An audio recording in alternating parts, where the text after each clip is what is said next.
दोस्तों नमस्कार, मैं मनोज कुमार शर्मा एक बार फिर आज़ाद हिंद आवाज़ न्यूज़ के लिए माइक लग चुका है। पहले में मैंने माइक निकाल दिया था। दोस्तों मैं एक नई सीरीज शुरू करने वाला हूं, नेहरू से लेकर के राहुल तक। इस सीरीज को आप कितना प्यार देंगे ये आपके ऊपर डिपेंड करता है, लेकिन आज उसकी संबोधिका है। सुबह सुबह के साथ साथ वो संबोधिका आपके बीच संबोधन करके डालना चाहूँगा कि इसमें मैं किन चीज़ों पर प्रकाश डालूंगा। अगर ये सीरीज आपको वाकई पसंद आए, खास तौर पर कांग्रेस के लोगों को, तो वो इसको ज़्यादा से ज़्यादा पसंद करें, लाइक करें और अपने कमेंट करें और अपनी राय भी दें। और जो लोग कांग्रेस से पुराने से जुड़े हुए हैं अपने अनुभव भी हमारे साथ साझा कर सकते हैं। दोस्तों, कांग्रेस की शुरुआत नेहरू से मानी जाती है, मोदी जी के अनुसार। वैसे तो बहुत पहले से कांग्रेस आ चुकी थी, यानी वेस्टर्न वगैरह आज़ादी की लड़ाई में रही, लेकिन हमारी आज़ादी के बाद जितना कि प्रधानमंत्री मोदी का मतलब जी के है, जनरल नॉलेज है, उनको लगता है कि कांग्रेस जो है बस 70 सालों में ही आई है। उससे पहले कांग्रेस थी ही नहीं। उससे पहले की कांग्रेस का जिक्र करना मोदी शायद भूल जाते हैं। शायद उनके फादर ऑफ पॉलिटिक्स ने सिखाया नहीं होगा। इतनी पॉलिटिक्स आती भी नहीं है दोनों को। गुजराती भाई, दो गुजराती भाई, दो के आगे दो के पीछे दो, बताओ कितने दो। चलिए खैर, ये तो जुमलेबाजी और ये चीजें तो चलती रहेंगी, मजाक भी चलता रहेगा। प्रधानमंत्री मोदी से कभी कभी फिरकी ले लिया करते हैं। तो दोस्तों, बात करेंगे हम उस पहले प्रधानमंत्री, हमारे स्वर्गीय प्रधानमंत्री नेहरू, जिनके बारे में बड़ा जिक्र आजकल होता है भारतीय जनता पार्टी के नमूनों के द्वारा। भारतीय जनता पार्टी के नमूने जो हैं भगवान राम को भी नहीं बख्शते। एक साहब बोलते हैं, बीजेपी के नेता कटारिया, कि भाजपा ने भगवान राम को जीवन दान दे दिया, वरना राम जी तो गए थे। मतलब ईश्वर पर भी इनको इतना गुमान है कि ईश्वर के भी ये ईश्वर बन चुके हैं। पहली बात तो ये समझ लीजिए, या तो इनमें कम बुद्धि है या कुछ है। और दूसरा, एक बयान आता है पीछे, कल वो सारंग जी थे, सारंग जी का बेटा, वो भी पॉलिटिक्स में रहे, भोपाल की, उनके बेटे का बयान आया कि जवाहरलाल नेहरू ने पहला भाषण जो दिया था तो वो उनकी वजह से हुआ। मोदी जी भी नेहरू जी का जिक्र गाहे बेगाहे करते रहे। तो मैंने सोचा कि चलो भाई, इसी पर थोड़ी सी एक सीरीज शुरू कर दी जाए, नेहरू से राहुल गांधी तक, जिसमें जिक्र आएगा इंदिरा गांधी जी का, जिक्र आएगा राजीव गांधी जी का, जिक्र आएगा संजय गांधी जी का, और जिक्र आएगा उन सारे नेताओं का जो नेता कभी कांग्रेस के साथ थे, कभी कांग्रेस से पिछड़े। कांग्रेस का वो इतिहास, जिस इतिहास के बारे में बहुत सारी चीजें, बहुत सारे आज के नवयुवकों को पता नहीं है। कांग्रेस का वो इतिहास भी, जो इतिहास सुनहरा इतिहास था। कांग्रेस का वो इतिहास भी उन दबंग नेताओं का, जिनके सामने जो था 3 पीढ़ियां काम कर चुकी थी। नेहरू जी, मोतीलाल नेहरू भी काम कर चुके थे, नेहरू भी काम कर चुके थे, इंदिरा जी भी काम कर चुकी थी, और राजीव गांधी जो 21वीं सदी का सपना लेकर के आए थे, उन एक नेता को अपना मुख्य सलाहकार बनाया। एक ऐसे नेता का भी नाम आएगा, उसी नेता के बेटे का, जिनको अटल बिहारी वाजपेयी ने अपना मुख्य सलाहकार बनाया। तो ऐसी बहुत सारी चर्चाएं करेंगे, क्योंकि जो कहा जाता है संघ की जो परिकल्पना है, ये कहा जाता है कि राष्ट्रीय नेतृत्व है, ये है वो है, उसका भी जिक्र यहाँ होगा। और संघ को आकार किसने दिया, उसका भी जिक्र यहाँ होगा। क्योंकि ये एक सीरीज चलेगी नेहरू टू राहुल, क्योंकि नेहरू जी जब पॉलिटिक्स कुछ और थी। नेहरू जी की आलोचना करने का अधिकार उनकी पार्टी में बैठ के उनके मुंह के सामने लोगों का था, नेताओं को था। असहमति भरे जो पत्र थे वो तब प्रिंट मीडिया में चले जाया करते थे नेहरू जी के खिलाफ, और उसके बाद पार्टी छोड़नी पड़ती थी, जूता पॉलिटिक्स होती थी, और सुरा सुंदरी और विधायकों का खरीदा जाना। ऐसे कांग्रेस के नेता भी बिकते थे उस जमाने में, जो थे केवल पैसा कमाने के लिए पॉलिटिक्स में आए थे, रिश्वत लेने के लिए आए थे।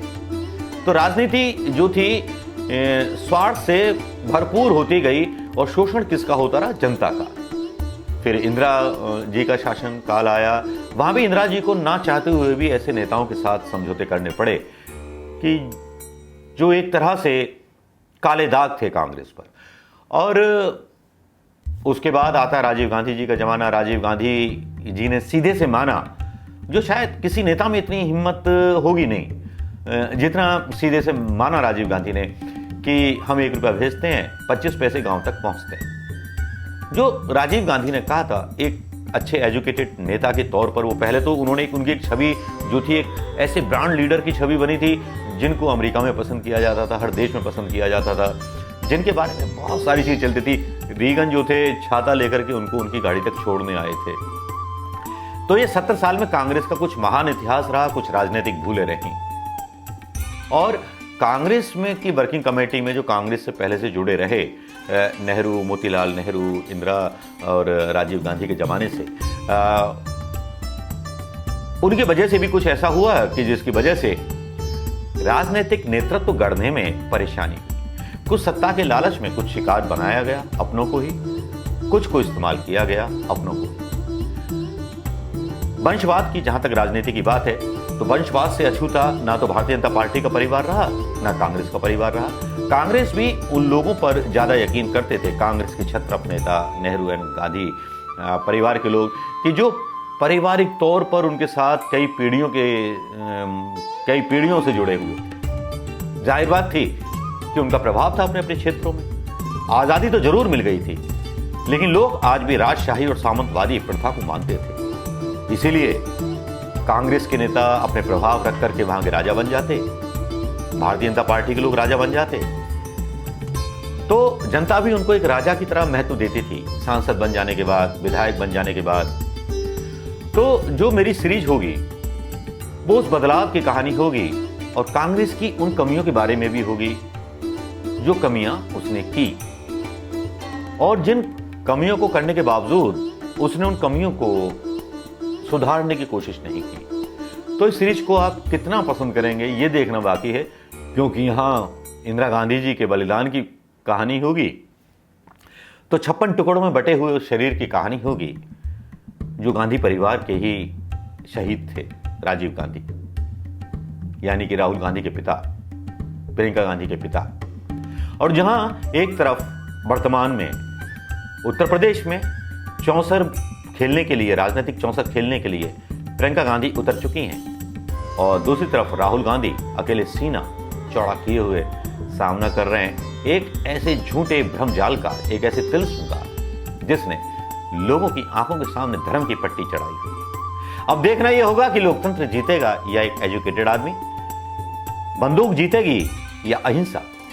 लड़ाई इसी बात की है, और जो मेरी ये सीरीज होगी इसी के लिए समर्पित होगी। अगर आपको पसंद आती हैं तो आप अपने विचार कमेंट में करके बताइए कि आप और क्या चाहते हैं। तो वही चीज़ हम अपने उसमें क्या कहते हैं, अपने सीरीज में डालेंगे, क्योंकि ये सीरीज 7 पार्ट में बनेगी। उसी में मैं सारा कंक्लूड करूंगा, उसके बाद इस पर एक किताब लिखूंगा, बृहद किताब।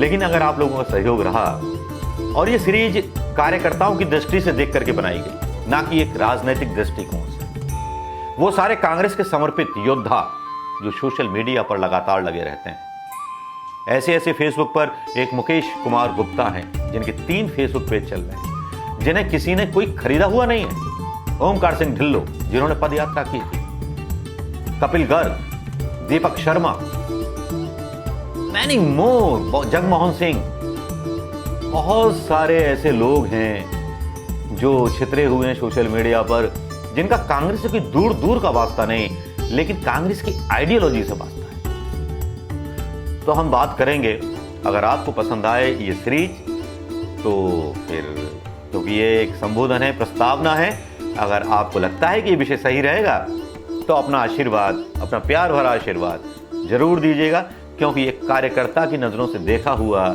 एक ऐसा पहलू है जिस पहलू को मैं रखना चाहता हूँ। थैंक यू दोस्तों, नमस्कार, जय हिंद।